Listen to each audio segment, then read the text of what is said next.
জুলাইয়ের দুইটা স্লোগান ছিল বড় শক্তিশালী। একটা ছিল উই ওয়ান্ট জাস্টিস, আরেকটা ছিল দেশটা কারো বাপের নয়, এদেশ বাংলাদেশের জনগণের।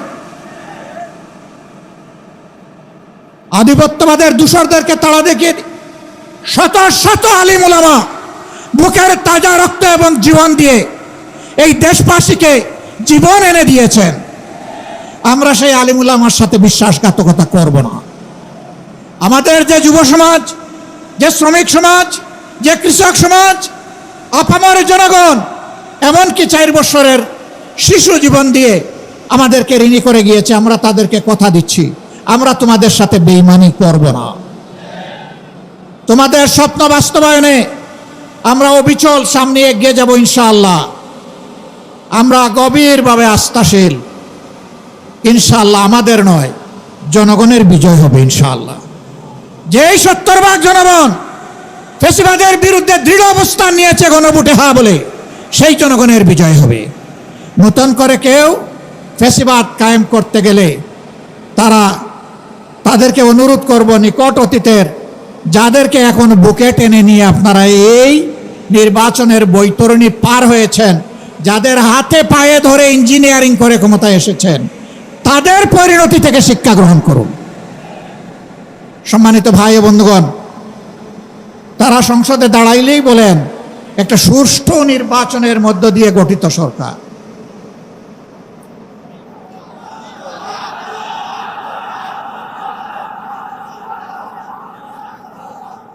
সরকার যদি সুষ্ঠু নির্বাচনেই গঠিত হয় তাহলে বারবার দাঁড়াইয়া বলতে হয় কেন?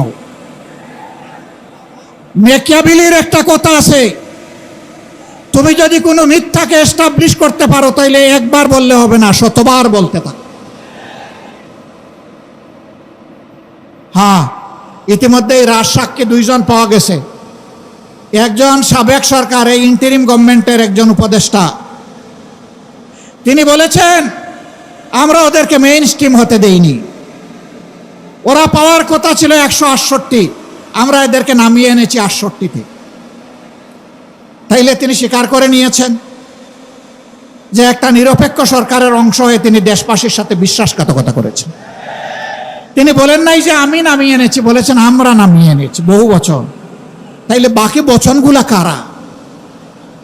এদের চেহারাও জাতির সামনে আপনি একটু বলে দেন, একা এ দায় নিবেন কেন?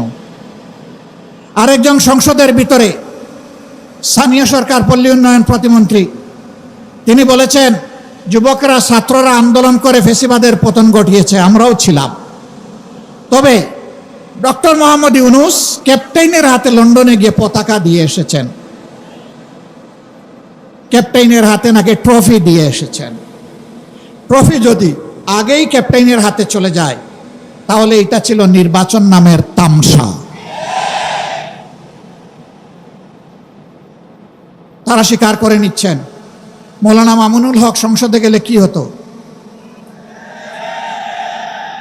যা হতো এর ভয়েই তাকে আটকে দেওয়া হয়েছে। কয়দিন, কতদিন আটকাবেন? ইনশাআল্লাহ দেশপ্রেমিকরাই বাংলাদেশ আগামীতে পরিচালনা করবে ইনশাআল্লাহ। তৈরি হন, লড়াই চলবে, থামবো না, চালিয়ে যাব। জনগণের অধিকার আদায় না হওয়া পর্যন্ত জীবন যাবে, কিন্তু মাথা নত করব না ইনশাআল্লাহ। আজকের এই সমাবেশ থেকে আমরা আরেকবার প্রতিজ্ঞা নিলাম, ইনশাআল্লাহ জুলাইকে সম্মান করব, বুকে ধারণ করব, জুলাইয়ের সাথে বেঈমানি করব না। আর জুলাইয়ের সাথে যারা বেঈমানি করবে তাদেরকে ছাড় দিয়ে কথা বলা হবে না। বিশেষ করে যুবকদেরকে অনুরোধ করব, তৈরি হন। বলবেন আর কতবার জীবন দেব? দেশের জন্য যতবার প্রয়োজন আমিও তোমাদের কাতারে দাঁড়িয়ে বলছি, আমিও যুবক, জীবন দিতেই থাকবো ইনশাআল্লাহ।